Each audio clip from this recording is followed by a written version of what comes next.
বাড়িতে যারা সয়াবিন খায় না তাদেরকে একবার সয়াবিন এইভাবে রান্না করে খাইয়ে দেখো। কথা দিচ্ছি একটা রুটি বেশিই খাবেন। আর তোমাদের এটাও জিজ্ঞাসা করবে যে নেক্সট টাইম আবার কবে বানাবেন। নমস্কার, বেঙ্গলি পাকশালায় তোমাদের সকলকে স্বাগত। আজকে দারুণ স্বাদের সয়াবিনের রেসিপি তোমাদের সাথে শেয়ার করছি। স্কিপ না করে পুরো ভিডিওটা দেখতে থাকো। প্রথমে এখানে আমি নিয়ে নিয়েছি মোটামুটি 3 কাপ পরিমাণে সয়াবিন। আমি এখানে প্রয়োজন মতন নিলাম, তোমরাও তোমাদের প্রয়োজন মতন সয়াবিনের পরিমাণটা বাড়িয়ে কমিয়ে নিতে পারো। এখানে আমি সয়াবিনটাকে প্রথমে গরম জলেতে ভিজিয়ে নেব। আমি এখানে গরম জল করে নিয়েছি, তাতে অল্প সামান্য লবণ দিয়ে দিলাম। দিয়ে এখন সয়াবিনগুলোকে আমরা গরম জলের মধ্যে ভিজিয়ে এই মোটামুটি 15 থেকে 20 মিনিট রেখে দেবো। তাতেই কিন্তু সয়াবিনগুলো খুব ভালোভাবে সফট হয়ে যাবে। সয়াবিনকে সিদ্ধ করার কিন্তু কোনো প্রয়োজন নেই। গরম জলের মধ্যে ভিজিয়ে রাখলাম, এখন চাপা দিয়ে এটাকে সাইড করে রেখে দিচ্ছি। ফিরে আসছি 15 মিনিট পর। 15 মিনিট পর দেখো ফ্রেন্ড, সয়াবিনগুলো খুব ভালোভাবে ফুলে গেছে, খুব ভালোভাবে ভিজেও গেছে। এখন সয়াবিনের জলটাকে চিপে ফেলে দেবো, তারপরে সয়াবিনগুলোকে একটা পাত্রের মধ্যে নিয়ে নেব।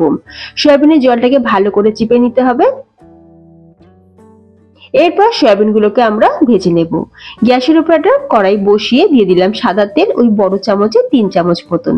তেলটা ভালোভাবে কড়াইয়ের চারিদিকে লাগিয়ে দিয়েছি। এখন সয়াবিনগুলোকে আমরা ভালো করে একটু ভেজে নেব। এই পর্যায়ে আমি কিন্তু লবণ হলুদ কিছুই ব্যবহার করব না। সয়াবিনের মধ্যেই যেহেতু আমরা গরম জল দিয়ে সয়াবিনটা ভিজিয়েছিলাম, তাই এক্সট্রা করে লবণ দেওয়া কিন্তু এখন কোনো প্রয়োজন নেই। সয়াবিনটা যখন এরকম ভাবে একটু হালকা ভাজা হয়ে যাবে তখন ঢেলে রেখে দেবো।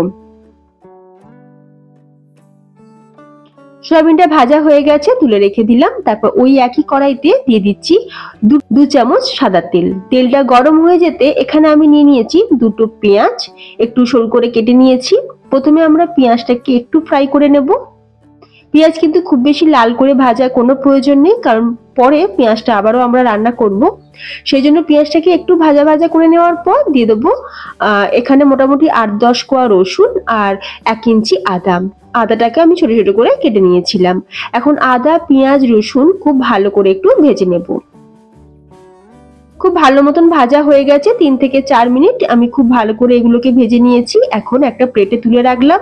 তারপর যখন ঠান্ডা হয়ে যাবে এটার আমরা সুন্দর করে পেস্ট করে নেব। অন্যদিকে সয়াবিনগুলোকে একটা বোলের মধ্যে নিয়ে নিলাম। সয়াবিনটা এখন ঠান্ডা হয়ে গেছে। এর মধ্যে আমরা দিয়ে দিচ্ছি হাফ বাটি পরিমাণে টক দই। তারপর দিয়ে দেবো এখানে কুচনো টমেটো, কুচনো ক্যাপসিকাম, ধনেপাতা আর চেরা কাঁচা লঙ্কা। একটা টমেটো নিয়েছি, হাফ ক্যাপসিকাম নিয়েছি, কিছুটা নিয়েছি কুচনো ধনেপাতা আর 6-7টা নিয়েছি চেরা কাঁচা লঙ্কা।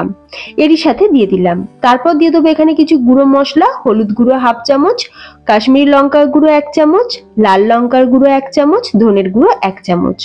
এই সব কিছু দিয়ে এখন আমরা খুব ভালো করে মেখে নেব। তবে তার আগে একটু বিট লবণও দিয়ে দিচ্ছি, এতে করে সয়াবিনের টেস্টটা কিন্তু খুব ভালো হবে। আর দিয়ে দেবো 1/4 টিস্পুন পরিমাণে গরম মশলার গুঁড়ো। এখন সবকিছু দিয়ে খুব ভালো করে আমরা সয়াবিনটাকে মাখিয়ে নেব।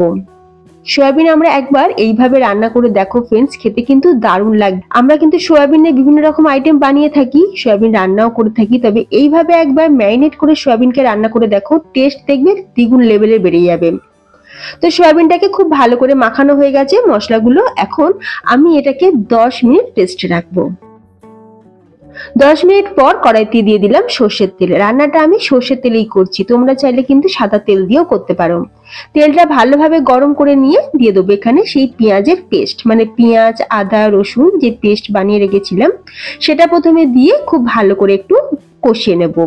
এমনিতেই পেঁয়াজ আদা রসুন মোটামুটি ভাজাই আছে, তো আমরা হালকা একটুখানি কষিয়ে নিলাম। আরো কিছুক্ষণ পেঁয়াজটাকে একটুখানি ভেজে নেওয়ার পর দিয়ে দেবো এখানে ম্যারিনেট করে রাখা সয়াবিন। সয়াবিনের এই রেসিপিটা গরম ভাত হোক বা রুটি পরোটা সবকিছুর সাথে খেতে কিন্তু বেশ ভালো লাগে।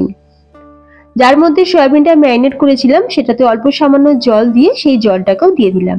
এরপর খুব ভালো করে কষাতে হবে যতক্ষণ না সয়াবিনের গা থেকে তেল ছেড়ে দিচ্ছে। একটু সময় নিয়ে এই কাজটা করে নিতে হবে। গ্যাসের ফ্লেমটা আমি মিডিয়ামে রেখেছি। এখন মিডিয়াম আঁচে সয়াবিনটাকে খুব ভালো করে একটু কষিয়ে নেব।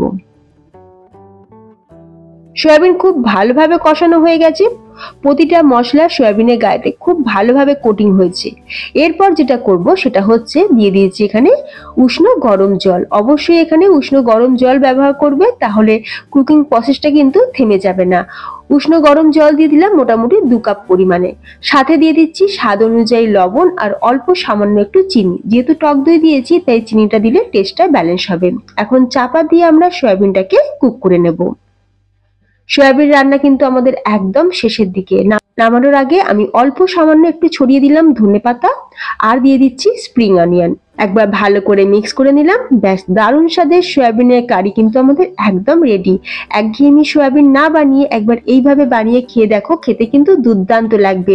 তো দারুণ স্বাদের সয়াবিনের কারি কিন্তু আমাদের একদম রেডি। গরম ভাত, রুটি, পরোটা, রুমালি রুটি সবকিছুর সাথে খেতে কিন্তু দারুণ লাগবে। তোমরা অবশ্যই বাড়িতে একবার ট্রাই করে দেখো, আর বাড়িতে বানালে আমাকে কমেন্টে জানিও তোমাদের কেমন লাগলো। রেসিপিটা ভালো লাগলে বন্ধুদের মধ্যে শেয়ার করে দিও। আর যে সকল বন্ধুরা আমার চ্যানেলে নতুন ভিডিও দেখছো তোমাদের কাছে রিকোয়েস্ট রইল, প্লিজ চ্যানেলটি সাবস্ক্রাইব করে পাশে থাকা বেল আইকন প্রেস করে রাখবে।